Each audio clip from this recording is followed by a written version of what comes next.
Fala, meus amigos, estamos de volta com a aula 2, né? A parte 2 dessa nossa aula de domínios morfoclimáticos.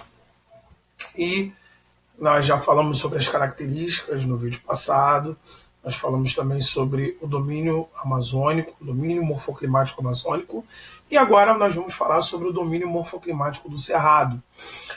Lembrando que quando fala-se sobre bioma do Cerrado, é uma coisa mais específica, tá? Eu falo sobre a vegetação. Quando eu falo domínio morfoclimático do Cerrado, é uma coisa mais ampla. Aí eu falo sobre a paisagem, aí sobre aqueles aspectos que nós conversamos antes, sobre relevo, sobre clima, sobre vegetação e sobre solo, tá? Então, assim, reparem que a diferença é muito grande entre o domínio amazônico e o domínio do Cerrado. E onde ocorre? Ocorre na região norte, em pedaços da região norte, principalmente do Tocantins. Lembrando, tá? Goiás fica no centro-oeste. Tocantins teve a sua separação, a sua independência de Goiás, e, por si só, é um terreno que você tem um aspecto muito mais envolvido com o Cerrado, ou seja, ele está na região norte, mas ele tem pouco domínio amazônico nele, ele tem mais domínio do Cerrado. Isso é importante de você perceber. Outra região do norte que você vai encontrar vai ser a região de Rondônia, no estado de Rondônia, você também vai encontrar esse domínio, nas regiões mais altas. E você vai encontrar no Nordeste, na Bahia, e no Maranhão e no Piauí. E na região Sudeste você vai encontrar em Minas Gerais, norte de Minas. E toda a região centro-oeste você vai encontrar esse bioma. É a região da agropecuária brasileira. É onde está acontecendo, por exemplo, o avanço da agropecuária brasileira.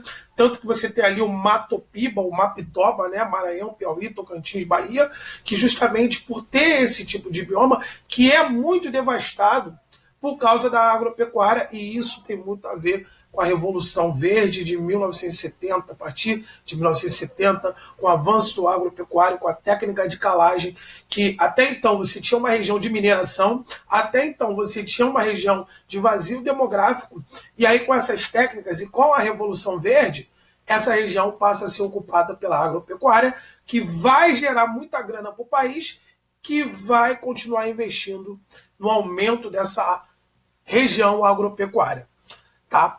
O clima desse domínio é o tropical continental, é a MTC que vai ter mais influência nessa região, aquela massa tropical que quando chega aqui, ela quando sai da Cordilheira dos Andes, ela sai fria, quando chega aqui, com as altas temperaturas, né? Ou seja, uma região mais baixa, então você vai ter uma massa tropical, ou seja, quente e seca. Né? Lembrando que você ainda faz com que essa massa desça pela Cordilheira dos Andes e atravesse outros países antes de chegar no Brasil. Então ela é quente e seca. Tá? É o que nós chamamos de clima tropical típico. E por que nós chamamos de clima tropical típico? Porque diferente do clima do litoral, você tem um inverno bem ameno, ou seja, é chuvoso o nosso inverno, você vai ter sol porque você tem aquele equilíbrio causado pelo mar, pelo oceano. Já naquela região ali, que tem a amplitude térmica maior, você vai ter um período de chuvas, que vai ser no verão, e você vai ter uma estiagem, que vai ser no inverno. Então, é por isso que essa alternância nós chamamos de tropical típico. É o tropical original. O nosso litorâneo aqui, ele é diferenciado, tá bom? Essa vegetação que vai se encontrar ali, como você pode ver na foto, essas árvores elas vão ser diferentes, por exemplo, do nosso domínio amazônico. Ou seja, essa árvore ela vai fazer de tudo para não perder umidade, justamente para não morrer nesse período de estiagem. Então, ela vai abrir mão das suas folhas, né? E aí nós chamamos de caducifólias, caduco, perda. Então, ela vai perder suas folhas num período do ano, principalmente no período de estiagem. Você já começa no outono e vai emendando o inverno, que só vai voltar com essas folhas na primavera, tá? Que é onde volta, né, a chover mais regularmente nessa região. Então, assim, como eu falei, ela vai fazer de tudo para perder para não perder umidade. Então, ela vai ter os seus galhos tortuosos, né, os seus caules grossos e tortuosos, para justamente não perder essa umidade e reter mais água. Então, é bem comum de você encontrar essa característica de árvore aí, que inclusive elas vão estar mais afastadas. Vai ser igual, por exemplo, o bioma amazônico, que as árvores estão muito próximas, a vegetação é densa, a floresta fechada. Ali não, você vai ter um aspecto de savana. Você que já viu a savana africana, o cerrado é a nossa savana, a savana brasileira, né? Campo aberto, gramíneas, arbustos, ou seja, destaque para os animais corredores. Então, essa é a característica da questão da flora, do domínio do cerrado. Uma outra questão, o solo. O solo é laterítico. Professor, vamos pensar uma coisa. O que seria o solo laterítico? O solo laterítico é aquele que você vai ter uma grande oxidação, porque nele vai estar composto muito mineral e muito metal. Então, assim, esses minerais e metais que vão estar ali, eles vão acabar sofrendo com essa oxidação, ou seja, você vai acabar tendo esses minérios e esses metais, principalmente, saltando o que nós chamamos de laterita, ou seja, deixando esse solo ácido, ou seja, deixando esse solo com uma cor mais amarronzada. Isso porque falta matéria orgânica nesse solo, na maioria das vezes. Ele acaba sendo ácido e profundo. E aí tem um paradigma, né? Eu estou falando que é uma região da agropecuária, mas mesmo tendo um solo ácido, vai ser a região da agropecuária? Sim. Porque justamente aí é que está a questão que entra a Revolução Verde, quando o homem consegue vencer esses obstáculos da acidez, equilibrando o pH com a técnica de calagem, trazendo máquinas, trazemos insumos agrícolas, adubos químicos, adubos orgânicos, e aí essa região ela começa a nos devolver, né, uma grande produtividade. Então, podemos dizer que é a região da agropecuária brasileira. Tá bom? Domínio dos chapadões semiúmidos tropicais do Cerrado, que seria, olha o nome, tá? Domínio dos chapadões, chapadas, aquele modelo de relevo em tabuleiro. Região alturas relevantes, e você vai ter aquelas encostas mais retilíneas. Então, por isso que nós chamamos de chapadões. Tá? Semiúmidos, porque você tem essa alternância de chuvas, né? Você tem essa chuva dada num período, no outro não. E clima tropical do bioma cerrado. Topos dos chapadões, planaltos dissecados, depressões entre planaltos, planície do rio Araguaia. São as características desse domínio do cerrado. Tá? Então, olha só, estou falando aqui relevo, clima, o solo. Então, assim, não se esqueça, apareceu na sua prova, já sabe.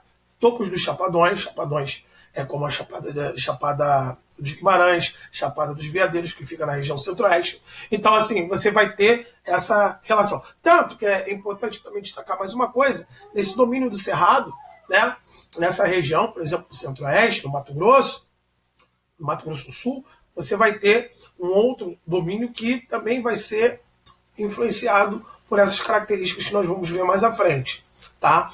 Então, assim, não se esqueça, e que também você tem ali a planície do rio Araguaia, né? Ou seja, essa planície do rio Araguaia que é importantíssima, inclusive para aquela agropecuária que temos lá. Tá bom? Beleza? Tranquilo? Alguma dúvida até agora? Não, né, pessoal? Então vamos lá. Deixa eu ver aqui. Domínio dos mares de morros. Primeiro, o que seria mar de morro? Como você está vendo aí na foto, né, essa característica, né, é justamente essas vertentes de serra.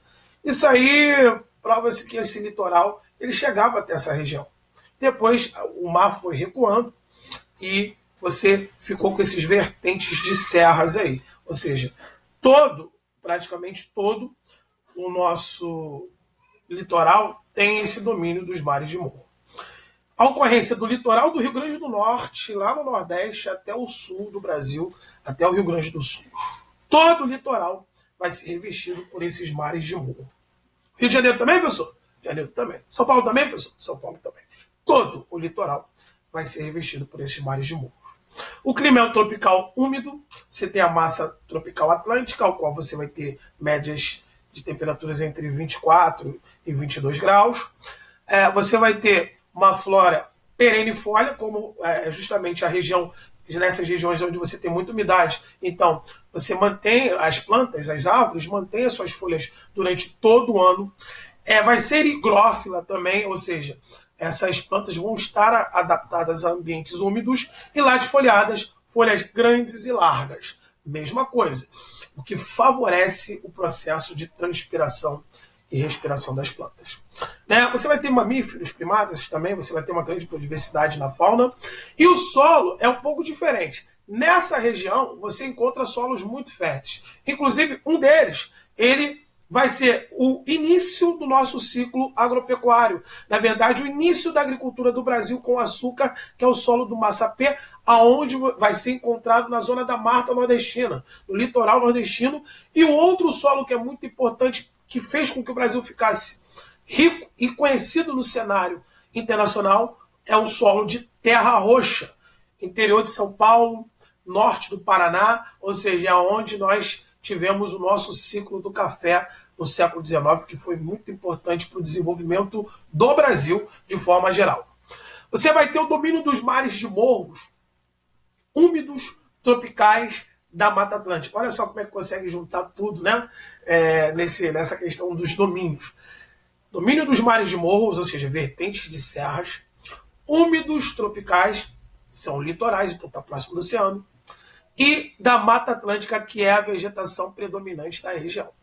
Planícies litorâneas, as praias, né, as falésias, tabuleiros do grupo Barreiras, né, seriam as baixadas litorâneas, por exemplo, alinhamentos serranos da fachada atlântica, mares de morros florestados, Planalto da Bacia do Paraná, o qual vai ser importantíssimo esse Planalto da Bacia do Paraná, que inclusive, por causa de ser do Rio Paraná, ser um rio de Planalto, é que nós temos o maior potencial hidrelétrico instalado justamente nessa região, né, do Rio Paraná, que é a região mais próxima dos grandes centros econômicos industrializados e populacionais do Brasil. Tá bom? Esse é o domínio dos mares de morros. Então, se liga, tá, pessoal? É esses dois domínios aí que nós cai bastante em prova. Cai muito em prova. E esse próximo aqui também, domínio das araucárias.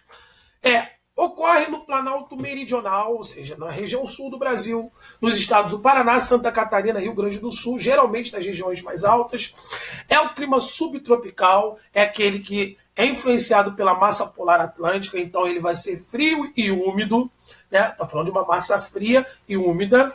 Você vai ter as florestas de coníferas, as coníferas brasileiras, que dentre elas nós podemos destacar duas que são importantíssimas para o desenvolvimento econômico do Brasil, que seria o pinheiro do Paraná e a embuia, né? As indústrias moveleiras, né? A indústria de celulose, que é muito forte no Brasil, e também para as exportações de madeira, que infelizmente faz com que essa região seja amplamente devastada por essas atividades econômicas. Você vai ter répteis, anfíbios, aves, onças, entre outros, ou seja, várias espécies de animais. E o solo também, ele é considerado bom, solo de terra roxa, como eu falei, ali o Paraná, tem o Paraná ali, tá? Onde você tem o desenvolvimento do café. Lógico, você teve, né, e tem até hoje o desenvolvimento do café. Assim, uma região que, inclusive, como você teve uma grande imigração, né, europeia, e algumas adaptações que não deram certo de animais, trazer animais de outras regiões, principalmente da Europa, para tentar se adaptar aqui. E também por ser uma vegetação que está próxima também dos grandes centros econômicos, o que vai provocar e vai colocar também na categoria de hotspot junto com a Mata Atlântica, né? E o Cerrado também, que eu não falei no outro slide, mas o Cerrado você só tem 32% de mata original, ou seja, vem recuando ao longo do tempo também, ou seja, o Cerrado que também daqui a pouco vai entrar dentro nesse aspecto das vegetações, dos biomas hotspot.